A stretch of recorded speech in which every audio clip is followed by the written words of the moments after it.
If we talk about the shape of an object, it is often helpful to distinguish between the notions of its interior, or the space that is inside the object, and its exterior, or the space that is outside of the object. The boundary of a shape is the separation between its interior and its exterior, denoted by this symbol. The medial axis transform, shown on the left, describes the shape of an object in a different way. Instead of the boundary, it uses a skeletal structure consisting of medial branches and junctions. The medial axis transform can be considered to be dual to the boundary representation, much like how the Voronoi diagram is dual to the Delaunay triangulation. They both contain the same information, but exposed in a different way, and depending on your application, you'll find that one has better properties than the other. The datasets that we encounter in practice are almost always distributed using the boundary representation. For instance, a point cloud, a tin, or a regular grid. So, given the boundary of an object, how do we obtain the medial axis transform? There are two equivalent definitions that describe how to obtain the medial axis transform from the boundary. One is based on a crossfire analogy, and the other is based on so-called medial balls. In the crossfire analogy, we imagine that the whole boundary is set on fire at the same time. The fire spreads with a constant speed away from the boundary.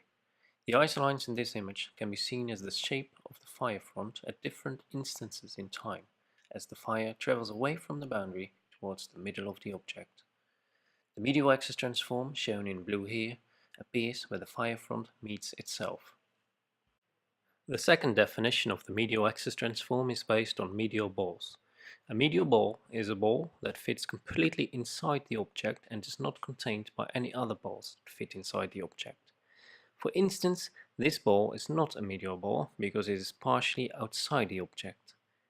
And this is also not a medial ball because even though it fits inside the object, I can draw another ball around it that also fits inside the object.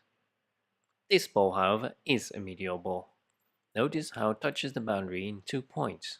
Now, the medial axis transform is defined by the center points of all medial balls of the object.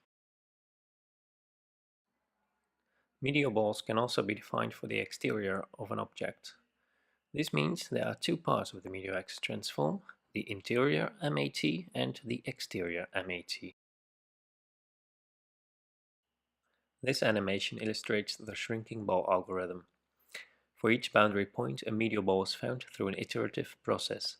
In each iteration, a smaller ball is found by searching for the nearest boundary point from the center of the current ball. All candidate balls are centered on the line through the normal vector of the boundary point. The algorithm terminates when an empty ball is found. This ball is considered to be the medial ball of the boundary point. By flipping the orientation of the normal vectors, both the interior and the exterior balls are found. The shrinking ball algorithm works well for terrain point clouds, such as this one. With the shrinking ball algorithm, we can compute the interior MAT and the exterior MAT. Notice how the medial branches or sheets delineate the ridges and valleys in the terrain.